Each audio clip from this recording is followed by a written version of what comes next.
Worthy goals. There I was, trapped in a tiny office, staring at the clock. Time seemed to go at a glacial pace. I turned back to the computer, put my hands on the keyboard, and stared at the screen. I sat like that for hours, doing no work. But if someone walked by my office, it looked like I was working on the computer. Day after day, I did the same mind-numbing routine. It was the most miserable job I've ever had, working for IBM. Is it possible to make a living in an honest, inspiring, interesting way? Is it possible to have freedom and autonomy in one's work life? Does work have to be boring and degrading? Last night I watched the movie Office Space, a comedy about office workers. It was very funny because it was so true. As I watched, I remembered my experiences working for IBM many years ago. The movie captured the sterility, the numbness, and the pointlessness perfectly. Sadly, most jobs are like this. Most jobs, in my opinion, are factories of degradation. The worker's spirit and soul are crushed. Over time, people who work in such jobs become empty, depressed, heartless, and boring. Hakim Bey once wrote that work is the most oppressive force we face, the greatest source of misery in our lives. This has certainly been true for me. I hated my job at IBM. I hated the sterility. I hated the insincerity. I hated the drab offices. I hated the boredom and humiliation. Since then, I've been on a quest for a better livelihood. I've been searching and searching for a good job, for something I love to do. I found that in teaching English. I love doing it. I love working with the students. They excite and inspire me. I love my time in the classroom. Being an English teacher is much better than working for IBM, but it's still not what I consider a right livelihood. As an employee, I must still follow administrators' rules. I must still use their textbooks, even when I think they are terrible. As an employee, there is always an element of humiliation, always a whiff of command and control. After many years of searching and thinking, I now believe that self-employment is the only way to have a right livelihood. You simply must be your own boss, or you will never be able to live according to your own principles. Truthfully, this is the major reason I launched Effortless English. I was sick of teaching the way other people wanted me to teach, sick of using useless textbooks, and sick of expensive schools that failed their students.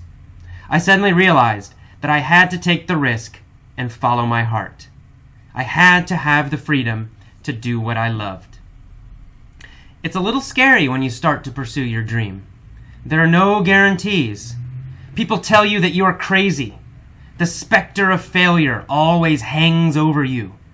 For the first time in your life, you and only you are responsible. Completely responsible. I once read that a worthy and powerful goal should both terrify and inspire you. If you don't feel both excitement and scared, it's probably not a worthy goal. I agree. Perhaps you also have big dreams. Maybe you also dream of starting your own business, or writing a book, or going on a great adventure, or asking out a girl or a guy, or studying abroad. Perhaps you've hesitated to try because actually pursuing the dream terrifies you. Or maybe the fear of failure scares you. If so, you should realize that this is good. The fear is good. Your terror is a good sign. It means you have chosen a worthy goal. My best advice to you is to accept that fear. Accept it, but don't let it stop you. Whatever your dream, be terrified, but don't give up. Be terrified, and then do it. Because the best antidote to fear is action. Okay, Effortless English members, welcome to the vocabulary for worthy goals. Let's get started with some of this new vocabulary. In the beginning, I say, there I was, trapped in a tiny office, staring at the clock. To be trapped means to be stuck. It means you can't escape. Okay, and I mentioned that when I'm in this office, time seemed to go at a glacial pace. At a glacial pace, that whole phrase means very, very slowly. It seems like time goes very, very slow. It goes at a glacial pace. Okay, in the next paragraph, I say, day after day, I did the same mind-numbing routine. Mind-numbing. Numbing means to take away feeling. It comes from the word numb. Numb means you can't feel. So if your hand is numb, it means there's no feeling in your hand. Numb means no feeling. So mind-numbing, you can imagine, it means your mind becomes numb. Your mind cannot feel. And what that phrase means is if your mind can't feel or think, it means you're bored. You're so bored that your mind stops working. That's what mind-numbing means. So it's a good little slang expression. We use it a lot. Oh, my job is mind-numbing. It means it's so boring, super boring. And routine, mind-numbing routine, a routine is something you do again and again and again, maybe every day or every hour. All right, I use the word miserable. I say IBM was the most miserable job I ever had. Miserable means very, very unhappy, painful sometimes, suffering. Okay, I use the word inspiring in the next paragraph. I ask a question. Is it possible to make a living, to make money, in an honest and inspiring way? Something that is inspiring makes you feel excited. It makes you want to be a better person, want to do a better job, want to do something great. That's inspiring. That's the kind of work I want. Okay, and then in the next sentence I say, is it possible to have freedom and autonomy in one's work life? Autonomy, autonomy. Autonomy is close to freedom. It's a similar idea. But autonomy has the idea of personal freedom and also personal power. So it's kind of like independence also. Autonomy is kind of like freedom and independence. Freedom plus independence equals autonomy. All right, and then I ask another question. I say, does work have to be boring and degrading? Degrading is a great word. It's a strong word. If something is degrading, it means it makes you feel weak and powerless. So you feel weak, you feel powerless, sometimes you feel embarrassed. That's degrading. All right, a little bit later on, I use the word sterility. I say, the movie Office Space, I watched that movie Office Space. It showed the sterility and the numbness and the pointlessness perfectly. Sterility, the direct meaning, the literal meaning, it means without life, no life. Now, sometimes, and it comes from the word sterile. Sterile is the adjective. Sterility is the noun. Something that is sterile, it means there's no life. Heartless, I use the word heartless. I say that people who work these kind of jobs too long, you become heartless. If you are heartless, it means you have no emotion, and it also has the idea that you have no kindness. Later, I have a quote from Hakim Bey, an interesting writer. He says, work is the most oppressive force we face, the greatest source of misery in our lives. Oppressive, something that is oppressive means it controls you. It makes you feel weak. So a government can be oppressive. It means the government pushes down the people, controls the people too much. In this sentence, I also use the word face, but I'm using it as a verb. To face something. It means to meet or to encounter. All right, then I say I hated the drab offices at IBM. Drab. Drab is another great word. Drab is a little bit like sterile. Drab means without color. No color. The next paragraph I say, since then, since IBM, I have been on a quest for a better livelihood.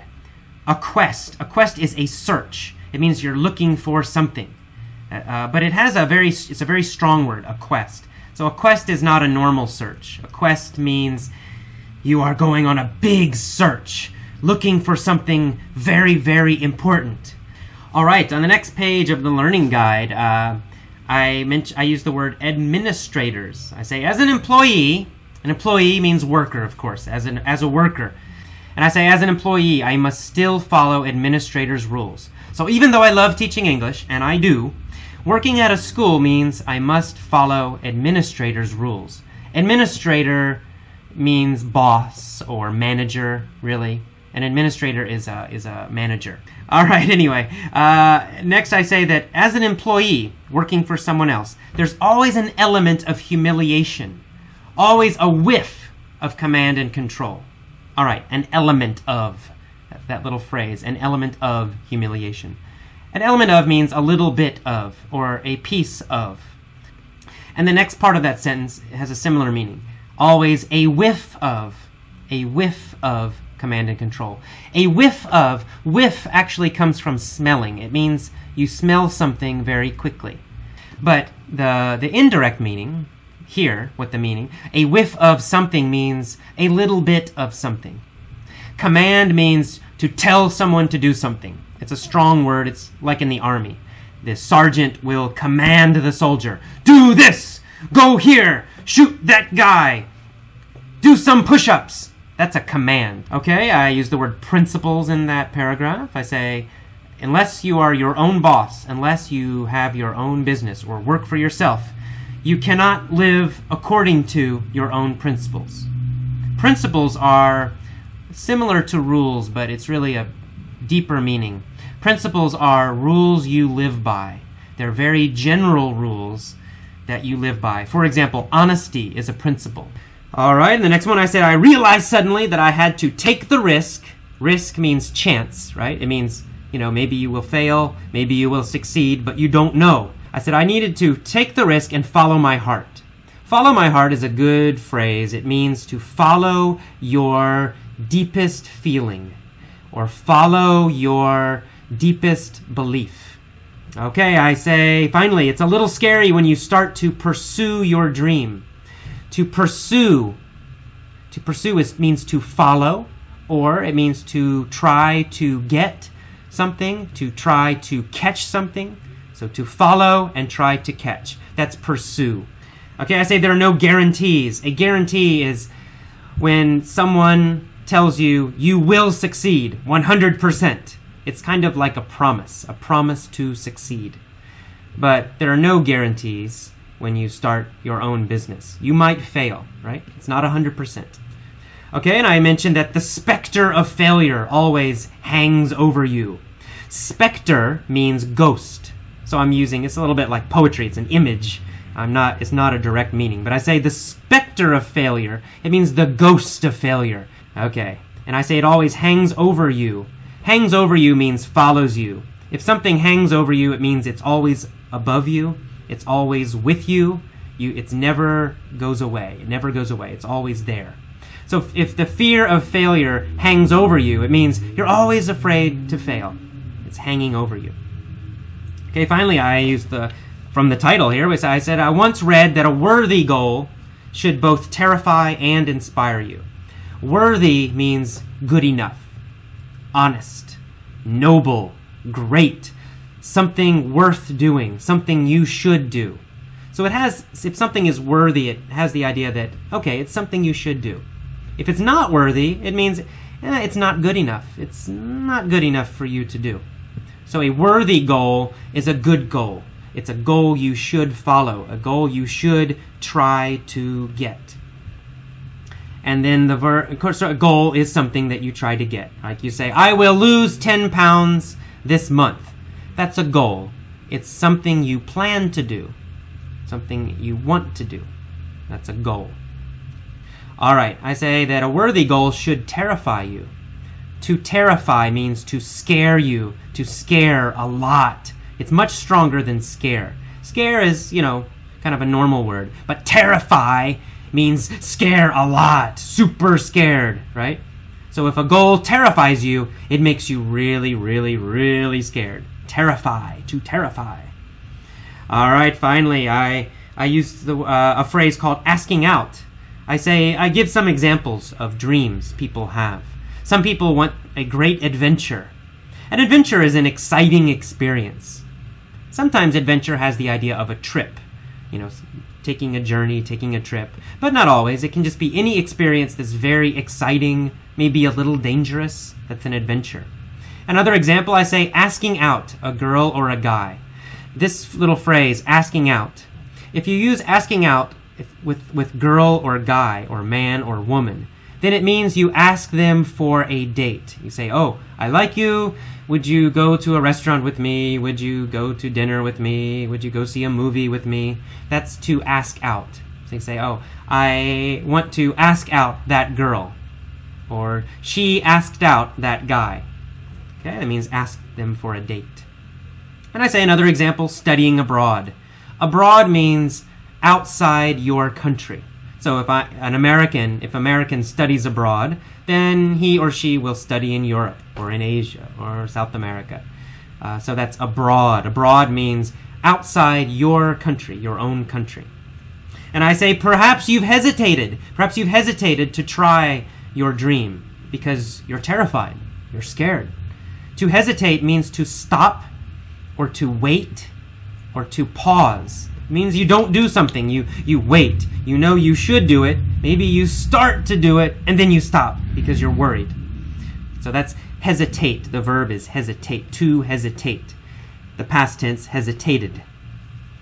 All right, finally, in the very last part, I say my best advice to you is to accept your fear.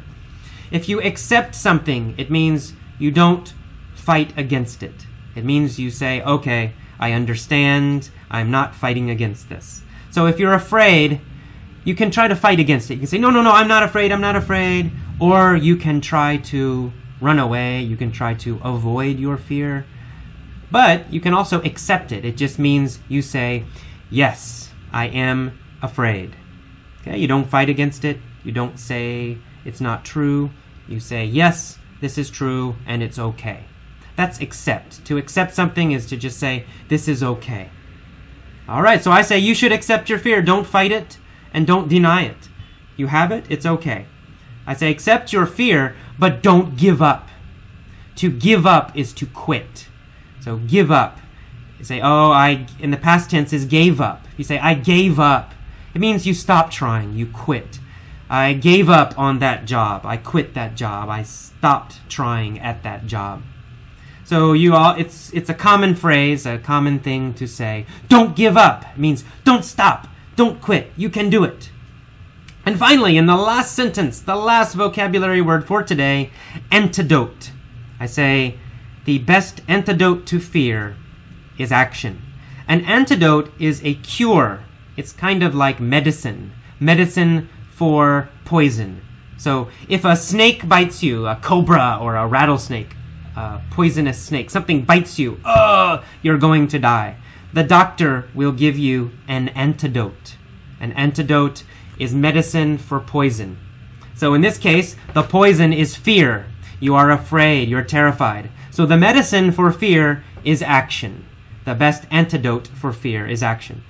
All right, so that's antidote. Antidote is kind of a medicine or a cure for something poisonous or something bad. That's it for today's vocabulary. Okay, I'll see you next time. Good luck. And finally, don't forget the forums. Write in the forums. Okay, see you next time. Bye-bye. When I tell the story, I'm going to ask a lot of questions. Try to answer the questions quickly before I answer them. This will help you to remember the new vocabulary and phrases. Okay. Once there was a miserable guy named AJ. He was stuck in a miserable job, but he made a lot of money. The job was degrading because he had an oppressive boss. AJ had no autonomy. He had to ask for permission to do anything. One day, AJ decided he was sick of the drab and sterile office. He yelled at his boss, "Take this job and shove it! I quit!" AJ decided to travel the world on a quest for fun and adventure. He never hesitated. He bought a plane ticket to India and left the miserable job forever. Now, he's not miserable anymore. Okay, one more time. Let's do it again. Once there was a miserable guy named AJ. What kind of guy was AJ? Was he happy? No. Was he sad and terrible and he felt horrible? Yes, he was miserable. He was stuck in a miserable job. Was it a good job? No. Was it a fun job? No. Was it an interesting job? No. It was a miserable job. He made a lot of money at this miserable job. But the job was degrading because he had an oppressive boss. Was the job fun? No, it was not. Did he feel good at the job? No. Why not? Because it was a degrading job. Did he have a good time at his degrading job? No, he did not. He felt weak and powerless because it was a degrading job. And his boss was oppressive. Was his boss kind to him? No. Did his boss make him feel powerful? No. His boss made him feel weak. His boss was oppressive. His boss pushed him down. He was an oppressive boss. AJ had no autonomy. He had to ask for permission to do anything. So, did AJ have to ask permission to do anything? Or did he have autonomy? He had to ask permission, of course. He did not have autonomy. Did AJ have independence at his job? No, he did not. He did not have autonomy. He had no independence. Could AJ make decisions by himself at his job? No, he could not. He did not have autonomy. He had to ask his boss first. Okay, one day AJ decided he was sick of the drab and sterile office. Was the office a nice office? No, it was not. Did it have a lot of colors and art? No, it did not. Did the office have a lot of life? Did it have emotion and feeling? No, it did not. The office was gray. The office had no color, just grays and tans and whites. It was a drab office, a sterile office. So AJ yelled at his boss finally, "Take this job and shove it." Did AJ want his job anymore? No, he did not. Did AJ want to stay at his job forever? No, he did not. So what did he do? He quit his job. He told his boss, "Take this job and shove it." That means, I don't want this job anymore. It's very rude. Okay, did AJ talk quietly to his boss? No, he was rude and angry and he yelled at his boss, "Take this job and shove it." AJ decided to travel the world on a quest for fun and adventure. Did AJ go on a quest for money? No, of course not. Did AJ go on a quest for women? No, he did not. What did AJ go on a quest for? What was he searching for? AJ went on a quest for fun and adventure. This was his quest. This was his search, his journey. Did AJ hesitate? Did he wait to do this? No, he did not. AJ did not hesitate. He never hesitated. He went quickly. He went immediately. He never hesitated. He bought a plane ticket to India immediately, right away. And he left the miserable job forever. Did he leave a good job? No, he did not. Did he leave an interesting and fun job? Of course not. He left a miserable, terrible, sad, depressing, boring job. It was a miserable job. Now, AJ's not miserable anymore. Now he's happy. Now he's excited. He's teaching English on the internet to great, wonderful members of Effortless English. He's not miserable anymore. Okay, that's today's mini story.